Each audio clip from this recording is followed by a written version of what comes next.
এজন্য প্রত্যেক মানুষের কাছে যেই আবেদন এবং নিবেদন হচ্ছে, যারা আমরা যুবক বয়সে আছি, আমাদের এই যৌবন কালটাকে আমাদের কাজে লাগাতে হবে, যাতে আমাদের এই যৌবনের মাধ্যমে আল্লাহ পাক রব্বুল আলামিনের নৈকট্য অর্জন করতে পারি।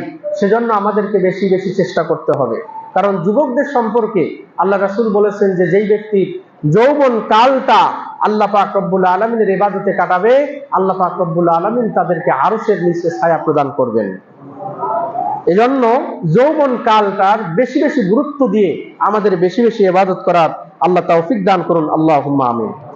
অনুরূপভাবে আমাদের মা বোন যারা আছে, যারা বাসা বাড়িতে অবসর সময়ে আমরা সময় কাটাই, তাদের উচিত যে এই সময়টাকে কোরআনুল কারীম তেলাওয়াত করা, এরপরে জিকির করা, আল্লাহ পাক রব্বুল আলামিনের কাছে ইস্তিগফার করা বেশি বেশি, এবং ধর্মীয় কিতাবাদি ধর্মীয় পুস্তকগুলোকে পড়াশোনা করা, অথবা দ্বীন এবং ধর্ম এবং ইসলামের বিভিন্ন রকমের বক্তব্য শ্রবণ করা। এগুলো শ্রবণ করে আমাদের এই অবসর সময়গুলোকে কাটানো উচিত। আল্লাহ আমাদের মা বোনদেরকে সেই তৌফিক দান করুন, আল্লাহুম্মা আমিন। প্রিয় উপস্থিতি, সময় এতটাই গুরুত্বপূর্ণ যে ইসলামের যতগুলো ইবাদত আছে, এই ইবাদতগুলোকে সময়ের সাথে আল্লাহ যুক্ত করে দিয়েছেন। ইসলামের গুরুত্বপূর্ণ বিধান সালাত। সালাত সম্পর্কে আল্লাহ বলেছেন, ইন্নাস সালাতা কানাত আলাল মুমিনিনা কিতাবাম মাওকুতা। নিশ্চয় সালাতকে নির্ধারিত সময়ের জন্য মুমিনদের জন্য ফরজ করা হয়েছে, লিখে দেওয়া হয়েছে। তাহলে নির্ধারিত সময়। অনুরূপভাবে রমজান মুবারকের সিয়াম, আপনি রমজানের সিয়াম রাখলেন না, অন্য সময় সিয়াম রাখলেন, ওই সিয়ামগুলো কাজা করলেন, রমজানের যেই ফজিলত, সেই ফজিলত পশ্চিম কালেও পাওয়া সম্ভব নয়। হজের জন্য নির্ধারিত সময় আছে, যাকাতের জন্য নির্ধারিত সময় আছে, 1 বছর পরে আপনার জন্য যাকাত ফরজ হবে। তো এই বিষয়গুলো প্রত্যেকটাই সময়ের সাথে আল্লাহ পাক রব্বুল আলামিন জুড়ে দিয়েছেন। সুতরাং সময়ের গুরুত্ব আপনার বোঝা উচিত। সময়ের কাজ সময় না করে অন্য সময় করলে সেটির জবাবদিহিতা আল্লাহ পাক রব্বুল আলামিনের কাছে আপনাকে দিতে হবে। হযরত আবু বকর সিদ্দিক রাদিয়াল্লাহু তাআলা আনহু, তিনি যখন হযরত ওমরকে খেলাফতের জন্য মনোনীত করলেন যে আমার পরে খলিফা হবে হযরত ওমর রাদিয়াল্লাহু তাআলা আনহু, এই খলিফা হবে হযরত ওমর রাদিয়াল্লাহু তাআলা আনহু, এই হযরত ওমরকে এই দায়িত্ব দেওয়ার আগে বা তেনাকে দায়িত্বের জন্য নির্বাচিত করার আগে তেনাকে একটা উপদেশ দিয়েছিলেন, হে ওমর, জেনে রেখো আল্লাহ পাক রব্বুল আলামিন দ্বীনের জন্য কিছু আমল রেখেছেন, যে আমলটা দ্বীনের মধ্যে করলে আল্লাহ পাক রব্বুল আলামিন কবুল করবেন। সেই আমলটাকে তুমি রাতের জন্য রেখে দিও না। জেনে রেখো রাতের মধ্যে আল্লাহ পাক রব্বুল আলামিন কিছু আমল রেখেছেন, কিছু আমলকে কবুল করেন, সেই আমলটা রাতেই করতে হবে, তুমি দিনের জন্য সেটিকে রেখে দিও না। অর্থাৎ তুমি যে রাষ্ট্রীয় কাজের দায়িত্ব পাবে, এই দায়িত্ব যখন তোমার উপরে আরোপিত হবে, যখন যেটা পালন করা দরকার তখন তুমি সেটা পালন করবে। যদি আজকের কাজ কালকের জন্য রেখে দাও, কালকের জন্য তো একটা কাজ আছে, তখন তুমি সেই সময় কোন কাজটা করবে? আজকের কাজটা করবে নাকি কালকের কাজটা করবে? আল্লাহ পাক রব্বুল আলামিন দিনে কিছু ইবাদত কবুল করেন, আবার রাতেও কিছু ইবাদত কবুল করেন। সুতরাং দিনের ইবাদত দিনেই করতে হবে, রাতের ইবাদত রাতেই করতে হবে। প্রিয় উপস্থিতি, আমরা অনেক সময় আমাদের কাজগুলোকে আমরা নির্ধারিত সময়ে না করে আমরা অন্য সময় করার চেষ্টা করি, যেটি আসলে উচিত নয়। এটিকে ইসলাম সাপোর্ট করে না, ধর্ম সাপোর্ট করে না, কোরআন এবং হাদিস সাপোর্ট করে না। যেটি আমার কানে এসেছে, সাদাকাতুল ফিতির 7 দিন 8 দিন 10 দিন হয়ে যায় অথচ বন্টিত হয় না। এটি তো আসলে ইসলাম আপনাকে এরকম ভাবে অনুমোদন দেয়নি। কেন আপনি সেটিকে কুক্ষিগত করে রাখবেন? কেন আপনি নির্ধারিত সময়ের মধ্যে এটিকে বন্টন এবং বিলি করবেন না? যদি জামাতের প্রত্যেকটা মানুষ কিয়ামতের ময়দানে আপনার জন্য মামলা দায়ের করে, আপনি তো সেদিন জবাব দিতে পারবেন না। সওয়াবের কাজ করতে এসে আপনি যদি গুনাহের মধ্যে লিপ্ত হন, আপনি যদি অনিয়মের মধ্যে লিপ্ত হন, এটির তো জবাবদিহি আল্লাহ পাক রব্বুল আলামিনের দরবারে আপনাকে করতে হবে।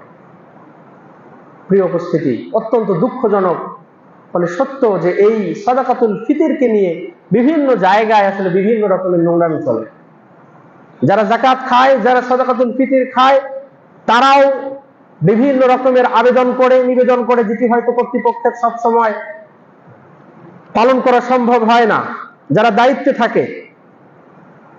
আবার যেনারা এটিকে বন্টন করেন, সেটিকেও নির্ধারিত সময়ে যে বন্টন করতে হবে, যত দ্রুত সম্ভব এটি বন্টন করতে পারা, এনাদের ভিতরেও এই সেন্স এবং এই বিষয়টা এনাদের মাথার ভিতরে থাকে। কেন এটি হবে? আমার মনে হয় যে যদি পরবর্তীতে এরকম কোনো সমস্যা হয়, তাহলে তো আসলে এই ঐক্যের খাতিরে যেই সম্মিলিতভাবে আমরা সাদাকাতুল ফিতরকে একত্রিত করতেছি, তাহলে তো এককভাবে মানুষ দেওয়া শুরু করে দেবে। এটি কখনো করা যাবে না। আমরা প্রত্যেকেই দায়িত্বশীল, এই দায়িত্বের ব্যাপারে আমাদেরকে জিজ্ঞাসিত হতে হবে। আর এই যাকাত, এই ফিতরা ওই সমস্ত ব্যক্তিদের জন্য যারা নিঃস্ব, যারা অসহায়, তাদের জন্য দিতে হবে। দেখা যায় যে সমাজ থেকে হয়তো 1 বস্তা চাল কাউকে দেওয়া হয়েছে, তার দাবি হচ্ছে আমাকে 2 বস্তা দেওয়া হয়। এটিও করা যাবে না। আবার সর্বোচ্চ 1 থেকে 2 দিনের মধ্যেই সেটিকে বন্টন করে দিয়ে দিতে হবে। এটিকে হাতে ধরে রাখা বা এদিক সেদিক করার কোনো সিস্টেম বা অনুমতি, অনুমোদন ইসলাম আমাদেরকে দেয়নি। সুতরাং আল্লাহ পাক রব্বুল আলামিন নির্ধারিত সময়ে, নির্ধারিত নিয়মে আমাদেরকে এই সমস্ত বিষয় বন্টন করার তৌফিক দান করুন। আল্লাহুম্মা আমিন। প্রিয় উপস্থিতি, এবারে আপনাদের সামনে এই সময়ের গুরুত্ব সম্পর্কে আলোচনা করতে গিয়ে যে বিষয়টি আমি আলোচনা করব, যে আমরা অনেক অবসর সময় কাটাই, বিভিন্ন জায়গায় ওয়াহিতুক বসে থাকি। এই সময়গুলোতে আমরা কি কি আমল করতে পারি?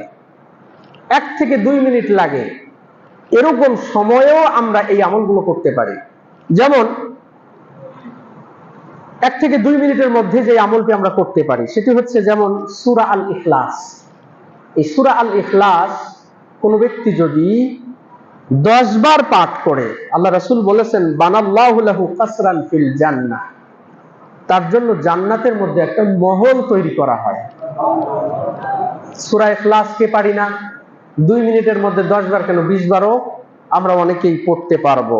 আল্লাহ রাসূল বলেছেন যারা কুল হুয়াল্লাহু আহাদ 10 বার খতম করবে, আল্লাহ তার জন্য জান্নাতে একটা মহল বানাবে। এটিতে কেন গুরুত্ব দেই না?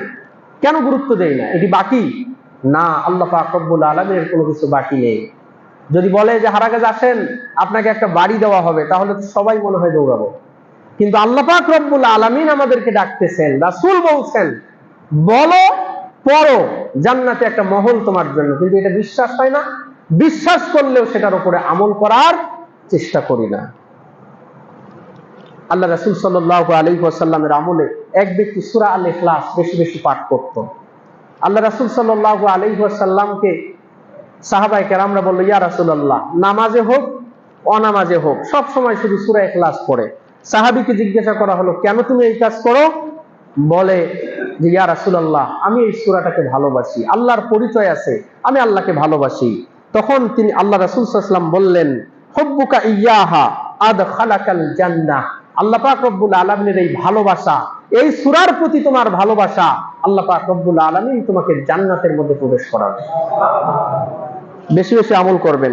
দ্বিতীয় নাম্বার, হয়তো কোনো জ্যামে পড়ে আছেন, হয়তোবা কোনো ডাক্তারের চেম্বারে গেছেন, আপনার সিরিয়াল অনেক লম্বা, বসে আছেন। বর্তমান উদাহরণ দেই, যদি তেল পাম্পে আপনি গেছেন, 3 ঘন্টা 4 ঘন্টা আপনাকে 200 টাকা তেল নিতে লাগবে, তো আপনি কি 2-3 ঘন্টা এমনিতেই রোদের মধ্যে দাঁড়িয়ে কাটিয়ে দেবেন? মুসলমানের এই সময়টা তো দামি, মুসলমানের এই সময়টা তো দামি। 2-3 ঘন্টা আপনি তেল নিয়েই, শুধুমাত্র 200 টাকার তেল নিয়েই ফিরবেন, হয় না। আপনি চাইলে আপনার মোবাইলের মধ্যে কোরআনটা বের করে আপনি পড়তে পারেন। আপনার সাথে যদি ছোট কোরআন থাকে আপনি পড়তে পারেন। আপনার জানা যে সমস্ত জিকির আছে আপনি জিকিরগুলো করতে পারেন। এটি যদি হয় তাহলে আপনার ওই 2-3 ঘন্টা শুধুমাত্র 200 টাকার তেল নিতে যাবে না, বরং আখিরাতের জন্য বিশাল একটা পুঁজি হয়ে দাঁড়াবে ইনশাআল্লাহ। প্রিয় উপস্থিতি, 2 মিনিটের মধ্যে যেই কাজটি করতে পারেন, সুবহানাল্লাহি ওয়া বিহামদিহি, এটি বেশি বেশি পাঠ করা। কোন ব্যক্তি যদি দিনে এই 100 বার যদি সুবহানাল্লাহি ওয়া বিহামদিহি এটি যদি পাঠ করে, আল্লাহ রাসূল বলেছেন হুত্তাত আনহু খাতায়াহু, তার গুনাহগুলো মাফ করে দেওয়া হবে। কি পরিমাণ গুনাহ মাফ করা হবে? ওয়া ইন কানাত মিসলা জাবাদিল বাহরি, সমুদ্রের ফেনা পরিমাণ। সমুদ্রের ফেনা পরিমাণ পাপও যদি কারো থাকে, তাহলে আল্লাহ পাক রব্বুল আলামিন এই সুবহানাল্লাহি ওয়া বিহামদিহি 100 বার পাঠ করার কারণে আল্লাহ পাক রব্বুল আলামিন ক্ষমা করে দিবেন। চতুর্থ নম্বর, আপনি আমল করতে পারেন 2 মিনিটের ভিতরে, 4 মিনিটের ভিতরে। সেটি কি? ইস্তিগফার পাঠ করা। কোন ইস্তিগফার? রব্বিগফিরলি ওয়া তুব আলাইয়া ইন্নাকা আনতাত তাওয়াবুল গফুর। রব্বিগফিরলি ওয়া তুব আলাইয়া ইন্নাকা আনতাল তাওয়াবুল গফুর। এটি যদি কোন ব্যক্তি পাঠ করে, আল্লাহ পাক রব্বুল আলামিন তার তওবাকে কবুল করেন। আল্লাহ রাসূল সাল্লাল্লাহু আলাইহি ওয়াসাল্লাম এক মজলিসের ভিতরেই এই আয়াতটা বা এই দোয়াটা তিনি 100 বার পাঠ করেছেন। তো আপনি আমিও যদি পাঠ করি, তাহলে আশা করা যায় আল্লাহ পাক রব্বুল আলামিনের দরবার থেকে আপনার আমার জন্য অবারিতভাবে এই ক্ষমা নেমে আসবে এবং আপনার আমার জীবন সুন্দর হবে। আল্লাহ তৌফিক দান করুন। পঞ্চম নম্বর, 2 মিনিটের ভিতরে আপনি পাঠ করতে পারেন লা হাওলা ওয়ালা কুওয়াতা ইল্লা বিল্লাহ। লা হাওলা ওয়ালা কুওয়াতা ইল্লা বিল্লাহ। সহজ বলতেছি কারণ এগুলো আমাদের অনেকেরই মুখস্থ আছে। লা হাওলা ওয়ালা কুওয়াতা ইল্লা বিল্লাহ, এটি অত্যন্ত দামি একটি দোয়া। কানজুম মিন কুনুজিল্লাহ, এটি জান্নাতের ভান্ডার বলা হয়েছে এই লা হাওলা ওয়ালা কুওয়াতা ইল্লা বিল্লাহ। এই লা হাওলা ওয়ালা কুওয়াতা ইল্লা বিল্লাহ এর অনেকগুলো ফায়দা আছে। তো আমরা বেশি বেশি এই লা হাওলা ওয়ালা কুওয়াতা ইল্লা বিল্লাহ পড়ব। এরপরে 2 মিনিটের ভিতরে আপনি পড়তে পারেন সুবহানাল্লাহি ওয়া বিহামদিহি সুবহানাল্লাহিল আযীম। এই দোয়াটি বুখারীর সর্বশেষ হাদিসের মধ্যে আসছে যে আল্লাহ রাসূল সাল্লাল্লাহু আলাইহি ওয়াসাল্লাম বলেছেন কালিমাতানি হাবিবাতানি ইলার রহমান, 2টি কালিমা আল্লাহ পাক রব্বুল আলামিনের কাছে অত্যন্ত প্রিয়। খাফিফাতানি আলাল লিসান, জবানে উচ্চারণ করা অত্যন্ত সহজ। সাকিলাতানি ফিল মিজান, মিজানের যে পাল্লা হবে, এই পাল্লায় এই 2টি বাক্যের ওজন হবে অত্যন্ত ভারী। কি? সুবহানাল্লাহি ওয়া বিহামদিহি সুবহানাল্লাহিল আযীম। আল্লাহ আমাদের সকলকে এই দোয়া বেশি বেশি পাঠ করার তৌফিক দান করুন, আল্লাহুম্মা আমিন। পাশাপাশি আমরা রাসূল সাল্লাল্লাহু আলাইহি ওয়াসাল্লামের উপরে দরুদ পড়ব, কারণ একবার যদি আমরা রাসূলের উপরে দরুদ পড়ি, 10টা রহমত আল্লাহ পাক রব্বুল আলামিন আমাদের উপরে অবতীর্ণ করবেন। 10টা রহমত আমাদের জন্য অবতীর্ণ করবেন এবং 10টা গুনাহ আল্লাহ পাক রব্বুল আলামিন মাফ করে দিবেন এবং 10 রকমের মর্যাদা আল্লাহ পাক রব্বুল আলামিন আপনাকে আমাকে দান করবেন। আল্লাহ আমাদের সকলকে তৌফিক দান করুন, আল্লাহুম্মা আমিন।